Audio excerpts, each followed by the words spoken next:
So I've been asked to speak about the character of the Pandavas, so I've selected a verse from the first canto, which I think gives us the essential characteristics of the Pandavas. So let's start by reading that. Translation. Maharaj Parikshit heard that out of his causeless mercy, Lord Krishna, Vishnu, who is universally obeyed, rendered all kinds of service to the malleable sons of Pandu by accepting posts ranging from chariot driver to president to messenger, friend, night watchman, etc., according to the will of the Pandavas, obeying them like a servant and offering obeisances like one younger in years. When he heard this, Maharaj Parikshit became overwhelmed with devotion to the lotus feet of the Lord. Purport by Srila Prabhupada. Lord Krishna is everything to the unalloyed devotees like the Pandavas. The Lord was for them the Supreme Lord, the spiritual master, the worshipable deity, the guide, the chariot driver, the friend, the servant, the messenger, and everything they could conceive of. And thus the Lord also reciprocated the feelings of the Pandavas. Maharaj Parikshit, as a pure devotee of the Lord, could appreciate the Lord's transcendental reciprocation of the feelings of his devotees. And thus he himself also was overwhelmed with the dealings of the Lord. Simply by appreciating the dealings of the Lord with his pure devotees, one can attain salvation. The Lord's dealings with his devotees appear to be ordinary human dealings, but one who knows them in truth becomes at once eligible to go back home, back to Godhead.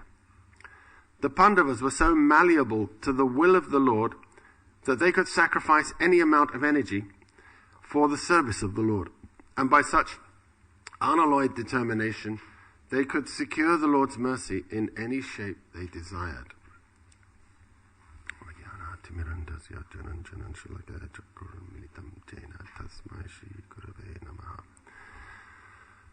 Hare Krishna. So thank you for allowing me to have your association today and to attempt to glorify the Pandavas exactly like a dwarf clutching at the moon, or in this case, 5 moons. So, yeah. So yes, thank you. The Pandavas the greatness of the Pandavas is really given here in a nutshell. Their devotion to Krishna. This is true greatness. And actually from the very beginning, they were Krishna conscious. When we read Mahabharat, we see that the Lord doesn't actually appear directly in the life of the Pandavas until the Swayambhar of Draupadi. And prior to that, they had no direct contact with him, but they were always Krishna conscious. Actually, when we read the Bhagavatam, and really it's the best guide to help us understand about the Pandavas and their pastimes. Mahabharat is nice, but the problem is, of course, as I mentioned in the last class, there are no really accurate versions left, and that we can really depend upon. But it's nice, it gives the story and we get some idea of the background there. But here in the Bhagavatam, which is why I selected a verse from the Bhagavatam to speak from, we have the parampara preserved knowledge and the essence. This is what really matters about the Pandavas and their devotion to the Lord. And so, of course, they are Nityasiddha devotees. They are not ordinary souls like me. I'm not going to say you, because I don't know. But certainly I know I'm not a Nityasiddha. And they're Parshat. They are always with the Lord.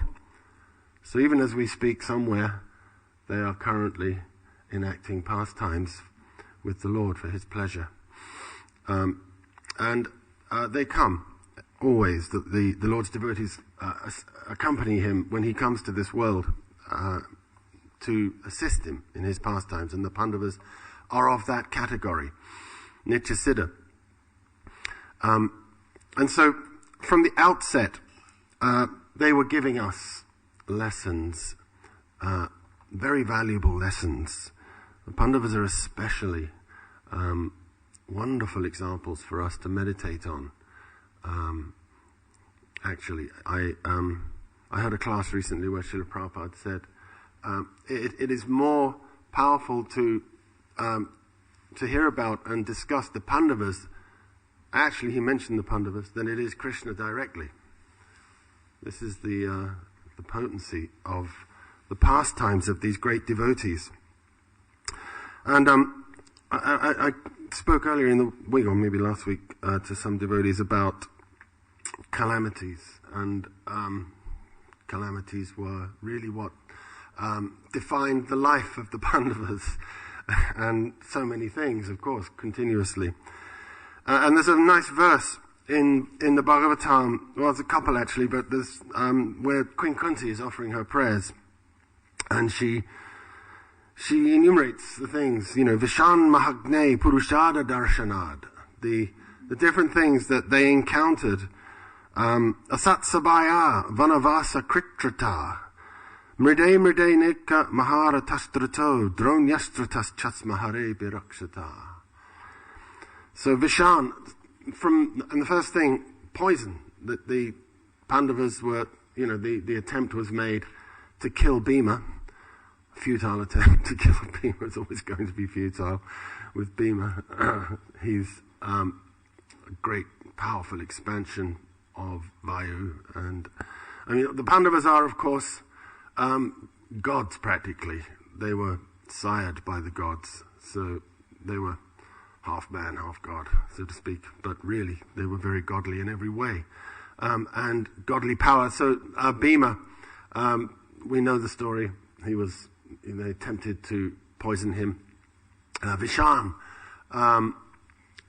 But no success there. Of course, the thing I was noting about all these incidents was that every time it turned to their advantage by the Lord's arrangement. What appears to be a reversal is actually the Lord's grace. And this is one of the lessons we can get, that when we see in our own life, of course, so many things, constantly, those who are intelligent realize that material life is one long reversal. We shouldn't have come here in the first place. And now we're struggling with the material energy, vainly, to satisfy ourselves, to enjoy ourselves in this world. We made a miscalculation, and now we're paying the price. Of course, we're constantly making that miscalculation. This is the thing. It's not just we made an error and now we continuously suffer. We're continuously making that decision not to serve God, and thus we suffer, grappling with this energy, prakriti stani karshati. And things will go wrong, and they are going wrong. But the Pandavas we see, like this incident, Vishan, what happened? They poisoned him, and of course it took a while for it even to have any effect on Bhima. He just carries on tossing the Kauravas all over the place, even while he's swallowed enough poison to kill a troop of elephants or something. But finally he passes out. They hurl him into the river, tie him up, Duryodhana, now we've got him. This is it. And then he goes glub, glub, glub, glub, sinks underneath. Job done. Let's go home. Well, but of course, Bhima, he's going down and then through the mystic pathway to the kingdom of the Nagas, which were we to fall into the Ganga and sink to the bottom, we would merely drown, but not Bhima. By the Lord's arrangement. And then he's given the nectar and fortifies him, becomes even more powerful. So he emerges from that incident, and after some days he came out of the river, and then he runs back to Hastinapur. They're all waiting there. Oh God, what's happened? Completely anxious. Queen Kunti was completely anxious, fearful, but she was being reassured by the, it's not possible for your son to be killed. He's don't have any fear. He will come back. And of course, yes, he does. He comes back stronger than ever. And then the next thing, Mahagne. It's like she's saying in this, Vishan Mahagne, Purushada Darshanad, Mahagne, the great fire at Varanavata. Again engineered by Duryodhana and his henchmen, Shakuni. We've got it worked out this time, burn them to ashes. So in the house they go, House of Lack, and even though they knew, and right from the instantly they detected it, but they were like always depending on the Lord. Their consciousness was always there, and by Krishna's arrangement, they escaped from that, and then out into the dark forest, and then the next thing, Purushada Darshana. They had darshan of what? Of a man-eater, of man-eaters, Purushada. So of course that was Hidimbi, and Bhima took care of that business as well, nicely, with Hidimba. But he marries Hidimbi, and then from that comes Ghatotkach, and Ghatotkach was hugely instrumental in the victory at Kurukshetra. So again, they emerged from that more powerful, and they go on Ekachakra. And so we can see, the point is that each time something appears as a reversal, it becomes advantageous. And this is how our devotees see this world, that the Lord's hand is present in everything. And if I can understand it, it's going to be something for my good. There's something I can get from this, a lesson I can get from this. And the example of the Pandavas teaches us that. Asat Sabaya, that was of course the disrobing of Draupadi, or the attempted disrobing of Draupadi, which again was a failed attempt, but they were saved gloriously, with glorifying Draupadi wonderfully, and the Pandavas, they became more glorious. Of course, they went to the forest, but there they were hearing from the sages, and then Arjuna goes to the heavens and gets all those powerful weapons and everything. Reverses back to advantageous in the service of the Lord. If one sees it like that, there are actually no setbacks for a devotee. He sees everything as the Lord's mercy, and everything is progressing us towards Him, if we can keep that consciousness, actually.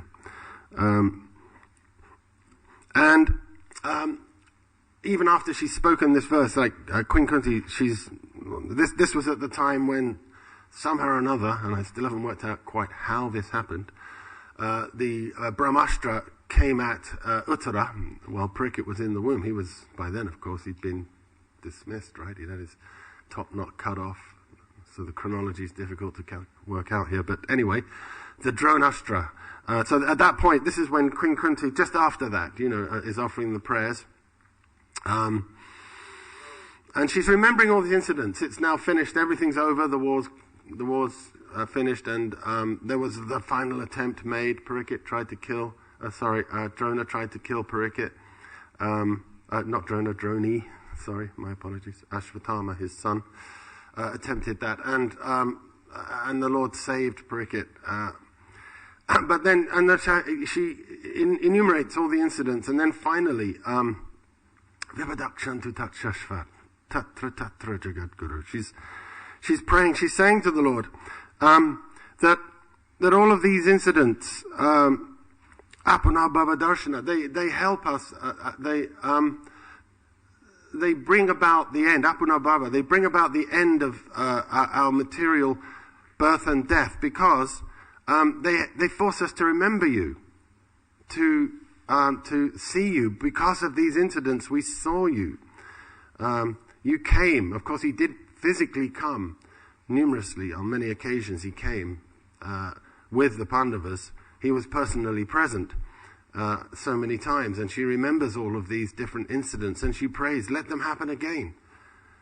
These were apparent calamities of the most horrific variety, actually. It was like they were trying to annihilate the Pandavas continuously, just kill them.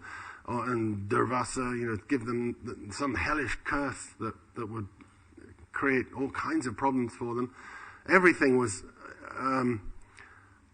quite terrible. But at the end of it, she's praying, I wish all of these things would happen again. Because now you're leaving. Here we are. This was as the Lord was just about to go to Dwarka. And when will we see you again? But every time one of these incidents occurred, we remembered you. We saw you. Actually, when we remember Krishna, he's present in that remembrance. We can feel his presence when we take shelter of him like that. So this is a wonderful lesson that we can learn from this. And this is the true greatness of the Pandavas. Actually, greatness can be measured in different ways. What is the character of a person? We understand. What is character? Character means a good man. He's a very sacrificing, self-sacrificing, and charitable. So many different qualities are there in terms of character that we might say a person has. And if we examine the Pandavas, they exhibited all of these different qualities. Actually, these qualities are present always in a body of a pure devotee. He exhibits wonderful characteristics. And I was thinking of some of these different incidents. Arjuna, like I was saying, even prior to meeting Krishna, actually the first time they saw Krishna was at Kampilia at the Swayamvar. And Arjuna, it's mentioned how he came, like when he came, everyone's trying to, string this bow. I mean, this bow was like monstrous. Most of them couldn't even lift it. It was just so enormous. As I understand it, I don't think even Duryodhana could lift it. But I'm not sure because it's not stated so clearly. But the others attempted. Jarasandha was mighty, like anything. He couldn't do it. He was like, couldn't even string it. Throws him down. He's left writhing on the ground. And Arjuna, he was a very powerful person, obviously. That he wasn't noted for great bodily strength, particularly as such. I mean, he was very powerful. Bhima was that one, wasn't he? But still, he came at that time, disguised as a brahmana. After everyone had failed, and they're all sitting there thinking, no one's going to win this princess. she's going to go home with no husband. But Arjuna steps out and goes up to the boat. And he's in his mind, it said that at that point he was thinking of Krishna. He goes very humbly, walks around the boat, and offers his respects.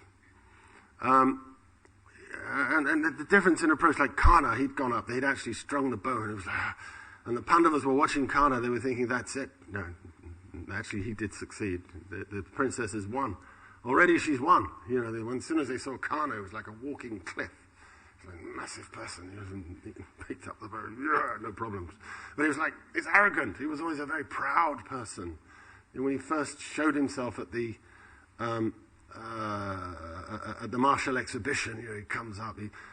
He's got a grudge. By now, he's got a grudge against Drona, and he hates Arjuna because Arjuna's his prized pupil. So he's coming up to the arena. He's like, bow, bow. He's bashing his arms. I don't know how he did it, but he said it sounded like thunderclaps. It must have been some terrific person. And he marches up, and he just very sort of. In a very offhand way, offers his respects to Drona. Creeper, He's a very arrogant person. And contrast that with the Pandavas, with Arjuna. He's very humble. He's meek. He comes up as a Brahmin and just, offers his respects, circumambulates. And then in the twinkling of an eye, it said, he strung the bow, took up the arrows, and brought down the target. Just like that. So by Krishna's grace, because he's remembering Krishna. He's a devotee of the Lord. Everything's under the Lord's control. It doesn't matter how much power you have, how much intelligence. Karna was so powerful. He wasn't that intelligent. He was very powerful. But it wasn't it just didn't work because he wasn't Krishna conscious, actually. He just wasn't taking shelter of the Lord. On the other hand, Arjuna, he took full shelter and he was fully successful. So there's so much of that, the good character that's shown by the Pandavas. Arjuna, there was numerous incidents. We can, go through so many. Another one I was thinking, how Arjuna, when he actually won Draupadi, after he'd won Draupadi, they came out. Of course, they had that little skirmish with the kings because the kings weren't very happy. What's this? Abraham is winning in front of us. This is terrible. The first they tried to attack Drupad. How's he allowed this to happen? He's insulting us, the royal order. So they were actually going to go for him initially, but then Bhima and Arjuna thought, well, he's now our father-in-law. He's a pious king. We have to protect him. So, they rushed up to protect him. Bhima's uprooting this massive tree. He's like, come on then, let's go for it. Swirling this enormous tree. And Arjuna, with the bow, probably with the bow that he'd won Draupadi, is fending them all off. But then they go back to the potter's hut. They're staying in a potter's hut, actually, just outside of the, in a small house outside of the town, and they bring back Draupadi, and then famously Queen Kunti, my mother, we have brought a wonderful jewel. Just see the alms we've collected today. Oh, we'll share it amongst all of you. So, and then, oh, mother, you better have a look at this jewel. She said, oh, what have I said? And so then they face this dilemma, and then. So then Yudhisthira, he said, okay, he said to Arjuna, well, kindle the sacred fire and marry this maiden with due ceremony, saying the mantras. And then Arjuna's like, my lord, don't cast me into sin. What are you talking about? How can I? And Draupadi was like, she was obviously the epitome of perfect beauty. She was called Krishna. She was the same dark color as Lord Krishna. Very beautiful girl. She'd born from the fire, and she was effulgent. She gave the fragrance of lotuses for a yojana or something. Maybe I'm mixing her up with Satyavati, but she had that boon. But she was very beautiful, very fragrant, and stunning. And it's said that all the Pandavas were like they were when they were seeing Draupadi, the god of love, Kama, invaded their hearts and ground their senses. They were like. But Arjuna's, no, don't, please, don't cast me into sin. You should marry her, because you're the elder brother. You must marry first. How can I marry before you? So then Yudhisthira becomes pensive, and he thinks, what shall we do? And then he finally decides, well, actually, Arjuna himself was the first one. You marry her, then Bhima, then myself, and then so on. So I think he actually made that. But then Yudhisthira, after becoming pensive, finally says, okay, we should all marry. This maiden should become the wife of us all. So here's Arjuna, a very selfless and virtuous person. What to speak of the others? And this character, I'll talk a bit more about this in a minute. This character exhibited by devotees is genuine character. They are actually, because of their connection with Krishna. Krishna is, when one is connected with God, He is the supreme goodness. Everything, Ananda Chinmaya Rasa, it's explained that Ananda Chinmaya Sarujvala Vigrahasya, he has a form of pure goodness, of pure splendor. So someone who connects with God, connects with Krishna, naturally becomes themselves imbued with that goodness, actual goodness. It's not something artificial. One begins to exhibit so many wonderful characteristics. As I was saying earlier, how do we define good character? Good character is actually selflessness. When we see it, the opposite of it, if a person is very self-serving, very selfish, self-interested. They're like miserly kripana. This word is used. The kripana is like closed consciousness. He's just interested in his own self, even though he may manifest externally what appears to be good qualities. It's all with something in mind. They want something for themselves, just like Karna, as I was saying. Karna was known as a Danavi, a great charitable person, but he wanted to be known as that. He was proud of that epithet, of that reputation. It wasn't that he was out of a sense of complete selflessness. Selflessness can only really be there when the self is surrendered to the Supreme Self, when we actually are Krishna conscious. As long as we are not Krishna conscious, then what is our locus? What is our center? It's me. It's I, me, mine. We must have some center of interest. And if we don't shift that to God, then it remains here on what I want, what I need. And even though, externally you put on a good show of so many things, it's all artificial. And in due course of time, it will be shown what your true characteristics are. Like Karna, he's a big, very, he was famous. He would give anything anyone asked him at any time. That's how he ended up giving his famous armor from his own body, cutting it off with a knife, when Indra came.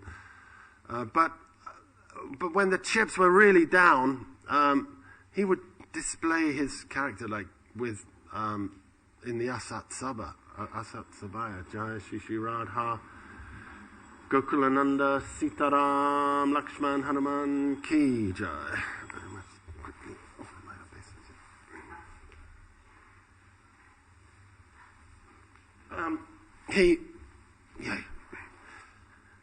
He was the first one.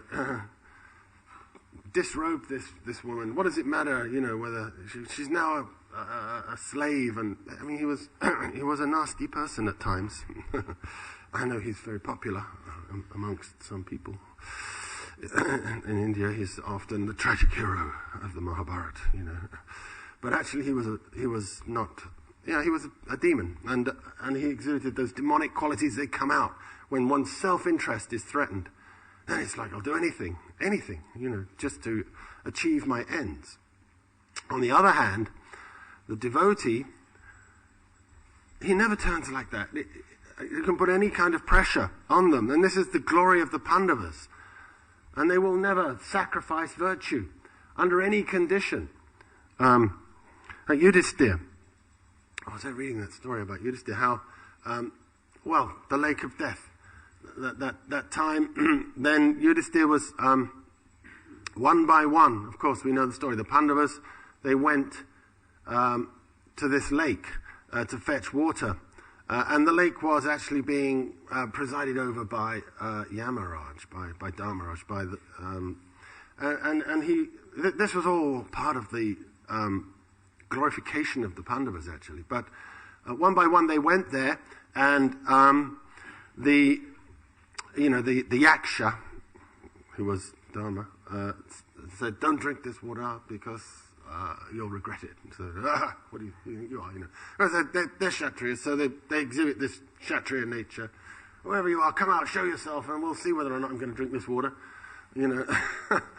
So they drop dead one by one. The Pandavas, and finally Yudhisthira goes, and he's a bit more cautious. Especially, he's like, what's going on, my brothers? This is unbelievable. All these, the predictions of the heavenly voice, the celestial voices. How could that be proving false in so many things? It was complete consternation. And then the actor finally he realizes the situation, and then he begins to answer those questions. The Yaksha Prashna, all those questions placed by Dharmaraj, and he answers them perfectly. And then at the end of it, he says, "Ask, what would you like? which one of your brothers shall I bring back to life? So Yudhisthira says, bring back Nakula. So then the Yaksha says, well, why that? I mean, yeah, Nakula, okay. But, why not Bhima? Because you're in all sorts of trouble here. You've got, you're facing the Kauravas, and you're going to need, all the strength you've got, and Bhima is much more powerful. And Yudhisthira says, no. He said, actually, in me, Kunti still has one son. But my mother, Madri, doesn't have anyone. So if I bring back Bhima, she'll still have. So I'm going to, Nakula, let her have one son. And then he says, as far as I'm concerned, virtue is more important than the body itself. The preservation of virtue is more important than preserving one's life, because virtue endures beyond this life.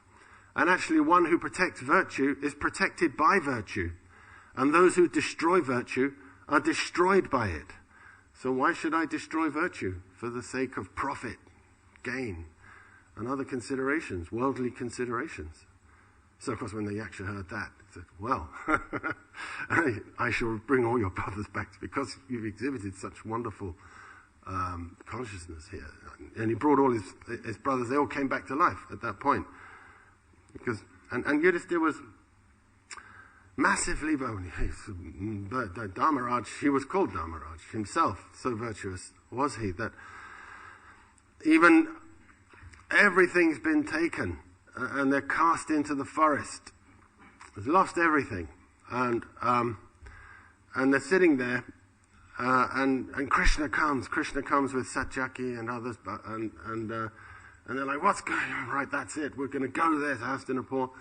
Satyaki especially was like, he was furious, we'll deal with this. Cold steel on the battlefield, we'll answer this, we'll deal with this situation. Duryodhana and all the others, and even Krishna. But Yudhisthira's calm and peaceful, and again, he's just saying, okay, well, we made this promise. They said, okay, the loser of this match will go for 12 years plus one. And I said, so be it. How can I now make my word false? So Krishna appreciated that. He said, no, Krishna, he's not going to change. But at the end of this 13 years, okay, then we'll see what happens. And even after that, so Krishna left, and then, but still, Bhima, Draupadi especially, was like, well, how can you sit here like this, after everything that's happened, and in the name of so-called virtue, you're a king, you're a Kshatriya, you're supposed to use power, you're not supposed to be like a Brahmin, just forgiving in the forest like this. And Yudhisthira instructs them at that point. And Draupadi expresses doubts. Well, I don't get it. Here you are. You are Dharmaraj. I mean, there's no doubt that you're so pious that everyone knows. He was such a pious king that in Indraprastha, his rule was amazing. That everyone was peaceful, everyone was happy, everyone had everything they wanted. It's described in the Bhagavatam how glorious was the rule of Yudhisthira, and how much charity he was giving to the Brahmins, and how much he loved his citizens and they loved him and everything. He was so pious, there was no question. And then she's saying, but still we see, Draupadi, that you're divested of everything, and here we are in the forest, penniless, beggars. So, and yet Duryodhana, a nasty piece of work that he is, and Dushashan, even nastier. Draupadi was not very happy with Dushashan. There they are, languishing. They're in, they've got everything. They've got your kingdom, their own, and they've got all this wealth. Well, how can that be? Why is this? And then Yudhisthira is saying, well, my dear Draupadi, my dear wife, your words sound very nice, but they're atheism. You're actually speaking in an atheistic way, because you're considering that one should practice virtue and godliness for the result, for the sake of a result. That's not why we do it. We simply do our duty. We follow virtue. We serve the Lord for His pleasure. And then everything is auspicious. It may not look auspicious at this point in time, we are sitting here with everything gone. But you must understand it like that we're, by rendering our service to Krishna, that's all we want. We don't want anything else. We just want to please Krishna. If we please Krishna, we've succeeded. And it's up to him. We may have nothing. We have nothing. That's okay. If he so desires, then that's fine. Because devotees are always fully aware, fully conscious of Krishna's position as the supreme friend. He can't do anything. It isn't possible for Krishna to do anything which is harmful in any way. We may perceive it like that, but that's because we have harmful consciousness. If there's nothing, the world is perfect, and it's only our imperfect vision which makes us see it differently. We're not understanding. We're not seeing the hand of God. But the pure devotees, they never are out of that consciousness. They're always seeing the hand of God. So Yudhisthira responded like that this is not the way to approach your virtue, Krishna consciousness, thinking that it should produce the result that if I'm godly, then everything should come. And if I haven't got everything, everything's been taken away from me, then what kind of a God is that? Is he even there? And this is what happens in the case of those whose faith is either not very strong or perhaps non-existent. So these are lessons we need to learn. And another lesson, the Pandavas have gone to the forest. What are they doing? Immediately they're hearing from the sages. Constantly they're hearing. Actually, the whole time they were there, they were hearing the Vedic recitations from different sages. At once, Shaunaka came to them while they were there, and he began to reassure Yudhisthira. Yudhisthira's like, what have I done? Because he felt actually quite,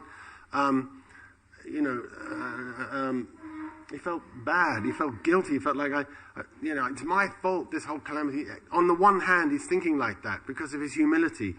But on another level, he understands, everything's ultimately in the hands of God. But the devotees are very, very humble and always feel themselves to be fallen and wretched. And Yudhisthira had that mood. We saw that again after the battle, at the end of the battle, because everyone had been slain, and only survivors were the Pandavas and a few on the other side. And so he's thinking, I've killed, as a result, just to put me on the throne. Millions of people have had to die. Now there are just widows and orphans in the city. And he was just consumed with remorse, with this feeling of his own wretchedness. And he couldn't be convinced. No one, Vyasadeva, Krishna, ultimately Bhishma's instructions reassured him. But he always felt bad about it afterwards. And this is the quality of a devotee. Naturally, all these good qualities manifest in the body of devotees because of their pure Krishna consciousness. Always. And another instance I noted was Arjuna. Again, Arjuna. This is actually before they went to the forest. And so they'd taken the vow. They'd won Draupadi. And then Narad came and said, let me tell you a story about Sundar and Upasundar. Because you've all got your 5 brothers with one wife. And you know how these demons couldn't be killed. The only way they could be killed was if they killed each other. And they were invincible to everyone else. So finally the gods worked out a way. They sent a maid, a beautiful girl, who baffled their intelligence, and I think probably her name was Mohini. They're usually called Mohini. I can't remember. They're all Mohini, actually. And they sent this beautiful maiden, and so Sundar and Upasundar fell out over her, and they ended up like tearing each other to pieces, and that was how they were killed. So he told them that story, and said that don't let this happen to you. You've all got this one wife, Draupadi. So they took this. They made this agreement amongst themselves that if any one of us is alone with Draupadi and the other one intrudes, he'll have to go to the forest for 12 years. And so it came to pass one day that a Brahmin began to cry out in the city, like, robbers are stealing my cows. Wicked wretches have rushed off, taking all my cows out of the city. It's like, where are my protectors? The jackal is invading the empty cave of the lion. So how is this possible? And Arjuna heard it. Someone's in distress, and he's calling out. So okay, I'll, fear not. I'll take care of it. But then when he went to get his weapons, he discovered that Yudhisthira was in the room where his bow and his various weapons were all being stored, and he was with Draupadi. So Arjuna's like, he's in a bit of a quandary, and he's thinking, well, he wasn't. The only thing he was thinking, first thing he was thinking, that this will be an offense to my brother. Certainly I'll be an offender to Yudhisthira if I burst into the room now while he's with Draupadi.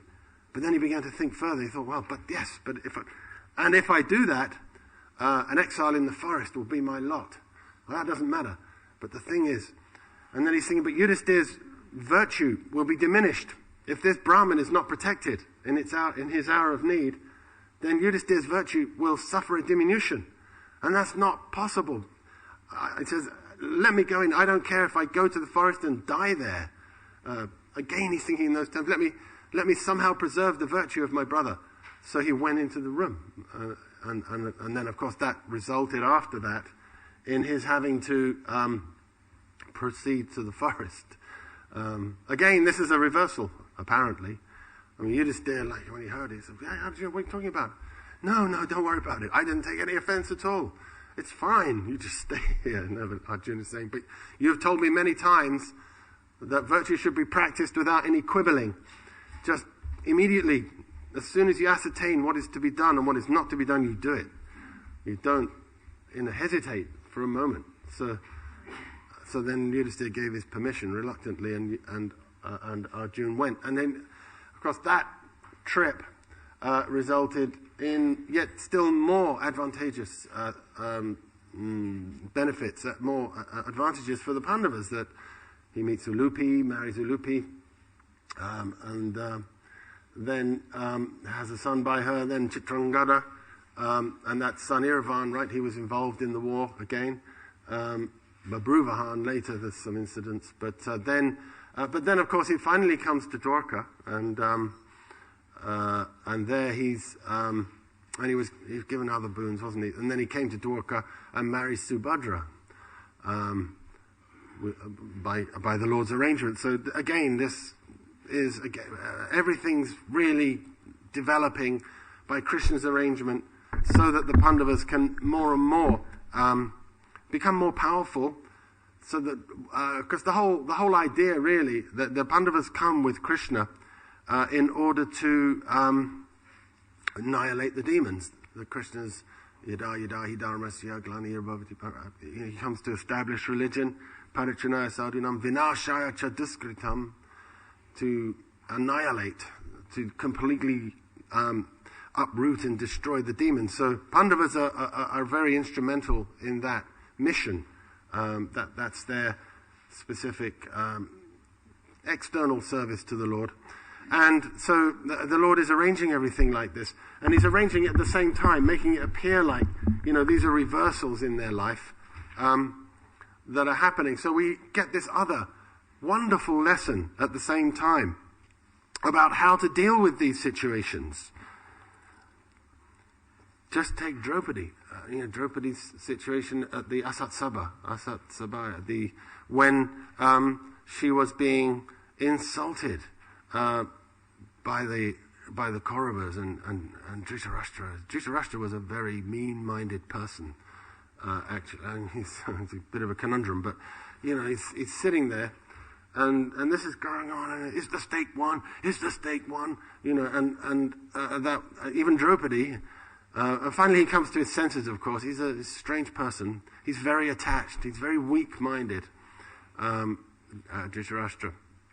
So anyway, but yeah, at the end, the Draupadi, the example of how at her crisis, at her moment of absolute devastation. The Kauravas are trying to strip her naked in a public assembly. And so many people were implicated in that. Bhishma and Drona didn't say anything. They should have said something. But they didn't say anything. So finally Draupadi's realizing, what can I do? My husband's... she's thinking in terms of Yudhisthira that he's bound by Dharma. She's not... afterwards, I cannot even admit an atom of fault in my husband's, because you can't understand the ways of Dharma, the ways of religion are very subtle, they're very hard to understand. But Yudhisthira's mind is Dharma.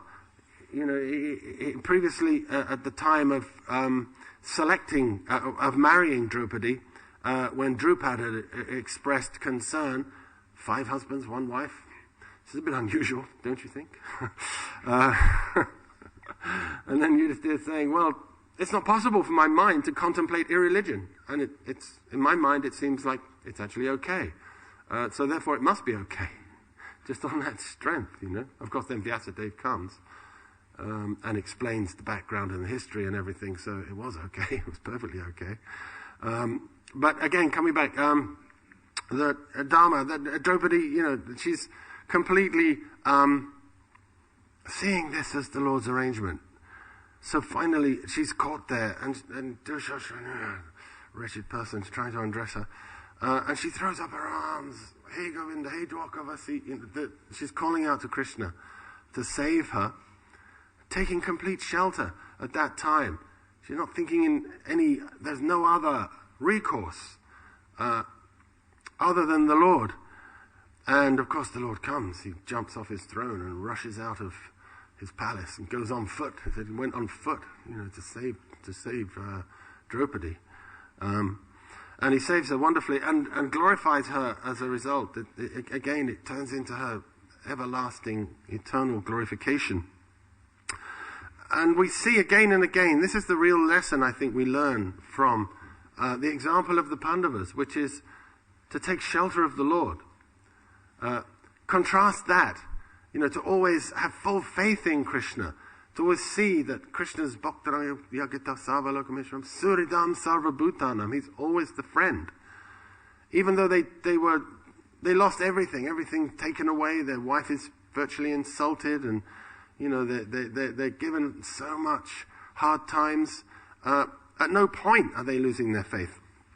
There's a verse actually I found in the which was cited by Rupa Goswami in the Nectar of Devotion. And it's actually, I think it might be from the Narad Purana, but it's Narad actually speaking.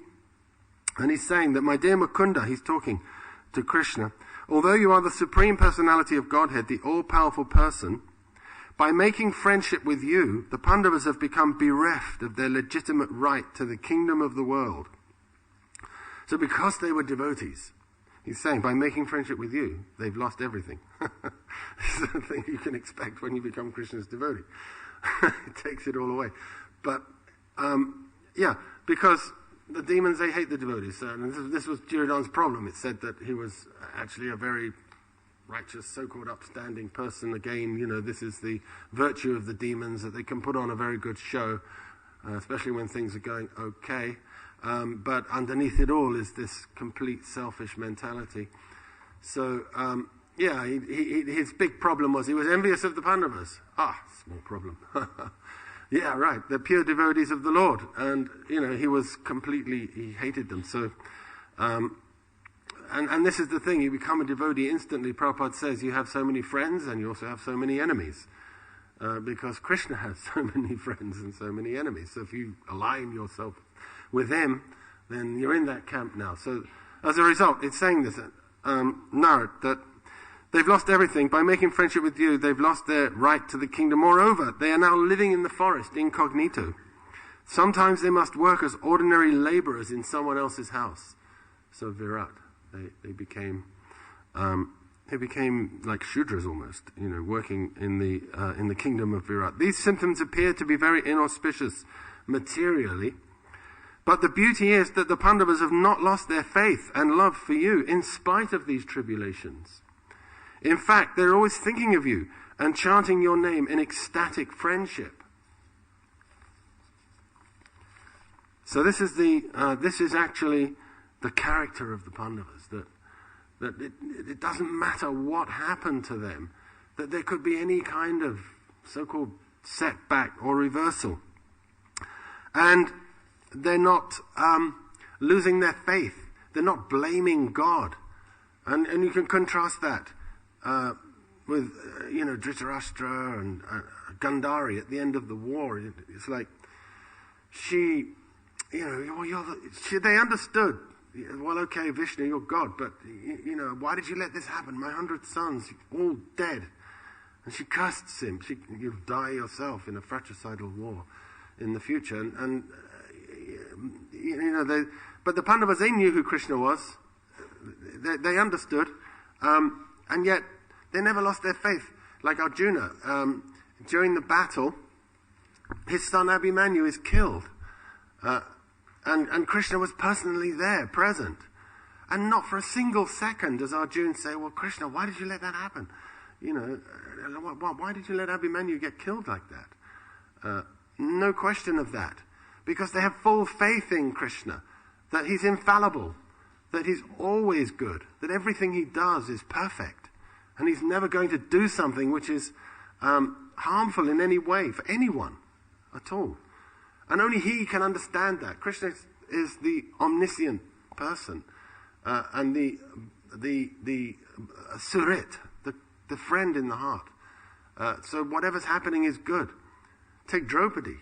Draupadi lost all her 5 sons are killed in the most heinous way by Ashwatthama at the very end. They're beheaded as they sleep. Did she blame Krishna? Krishna, why? Why'd you let that happen? How could you let that happen? Nothing like that at all. At no point. As Narad is saying, they're always absorbed in thoughts of Krishna, always chanting his name in ecstatic love and friendship. How's that possible? How can we be like that? We want to be like that. We want that whatever happens in our life, we don't lose our faith in Krishna. We don't become shaken. We don't think, wow, why, how could God do that? Yeah, I'm his devotee. I'm chanting. I'm doing so many things. And yet, look what's happened.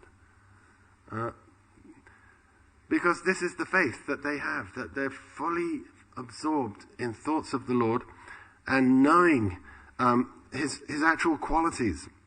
When one is completely always serving Krishna, he's self-satisfied within, he's peaceful.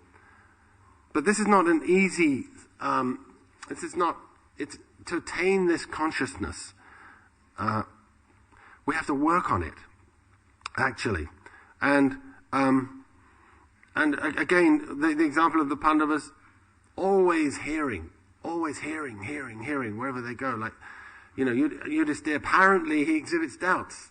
He came up with this similar thing to Draupadi. But Yudhisthira, just for the purpose of instruction, because he knew that people were doubting that here's Yudhisthira, and he's gone into the forest, and he's lost everything, and he gambled everything away. What kind of a, virtuous man.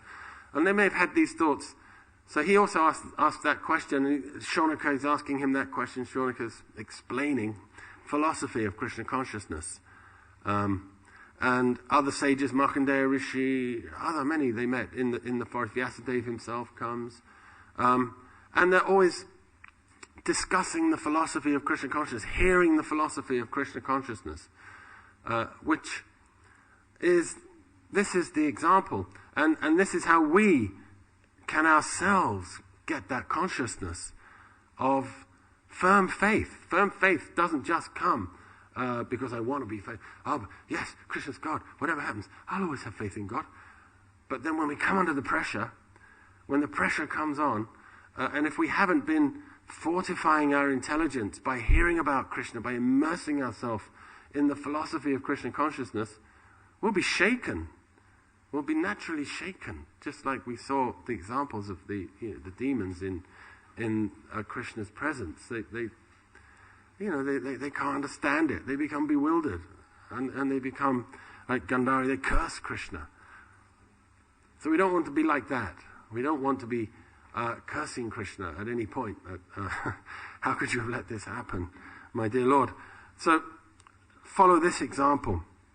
Always absorb ourselves in hearing and chanting about the Lord, in remembering, because there are so many wonderful instructions around these examples, and the Srimad Bhagavatam is replete with that. We can read these pastimes, and we can read how Queen Kunti, especially as I began the class by saying, is praying to Krishna, let the difficulties come, because it's at that time that I remember you. So, but we need to train ourselves, and day by day we're always struggling, and we've got to start realizing that I'm in a difficult situation, that things are constantly oppressing, the material energy is very difficult to overcome, insurmountable. But when we take shelter of Krishna in small ways, we see how the Lord is present and helping us and always acting for our good. And as we begin to see that, most of us, when we first came to Krishna consciousness, we saw that. We saw the sequence of events that brought us to the Lord's lotus feet, and how the Lord was engineering everything, and how wonderful he is, and what a wonderful person he is. And he hasn't gone anywhere. He's with us all the time. He's doing it all the time. But we don't always see it. But we will see it if we properly take shelter and hear and chant regularly about the Lord, and immerse ourselves in the philosophy of Krishna consciousness. Otherwise, if we're not doing that, then our faith will not grow. It will not become strong. And when it's tested, we might be in trouble. So let's take that lesson from the Pandavas, that they were completely fixed, always in the Lord's service, always whatever he wanted. Just one last little pastime here was Bhima, and after at the very end, after they came out of exile, and they came to Drupad's kingdom, and they were waiting there now. Let's see, will Dhritarashtra give the kingdom back? And of course, they had no intention of doing that. But then they sued for peace a couple of times, and then finally Krishna's saying, "Oh well, let us try. See, I'll try one more time. Perhaps they'll listen to me if I go there." And this is Krishna acting as a messenger for the Pandavas. He'll do anything for them. The first verse I read stated that he was like their servant, practically speaking. And so he said, "Let me go and sue for peace." And then Bhima's saying, "Yes, Krishna, you should try. See if give them one more chance." And then Krishna's like, "Oh, Bhima, now you're talking about peace.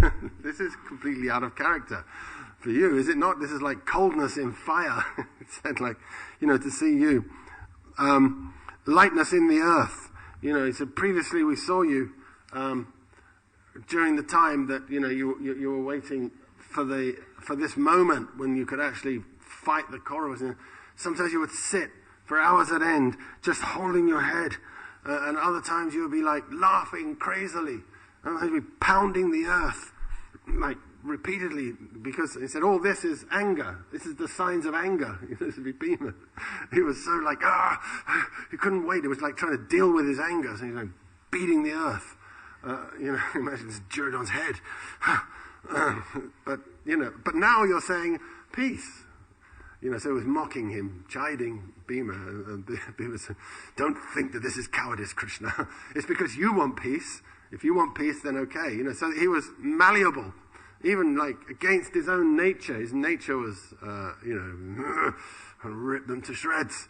But because Krishna's suing for peace, okay, well, let's see if it works, So it's malleable, and this is the word that's used, shnigdata, that they were malleable to the will of the Lord. Always. And the other side, like Karna, he had the opportunity. Krishna personally came and said, "Look, let me..." He knew by then, he'd been told, but then Krishna tells him again, "You're the elder brother. If you go there now, Draupadi will come to you as a wife." And you'll be Yudhisthira will serve you as his older brother, and everything will be fine, and perhaps there won't even be a war. And, it's unlikely that Duryodhana's going to fight with you on the other side as well, and he's lost his key man to the other side. So, everything may just go smoothly. And I'd be like, "I can't do that. I've made a promise to Duryodhana." It's how can I leave him now? You know, he's an idiot, you know, because here's Krishna, the Supreme Lord, you know, telling him, and he even knew who Krishna was. But he couldn't abide by the Lord's will, and the Lord's actually saying, you should do this, but he wouldn't do it. So this is the difference. The devotee's malleable, always. You know, what Krishna wants, it may not look good to me externally by my calculation, but who am I? What do I know? I can't see everything.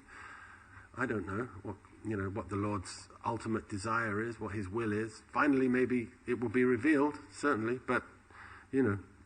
But at the moment I'm struggling. But the more we are Krishna conscious, coming back to that, the more we immerse ourselves in that philosophy, the more we will be able to see, especially at the testing times, Krishna's hand in everything. So actually we've run on a bit late. It's 10 to 9. I'm going to stop and pause there. If anyone has any questions that they'd like to ask.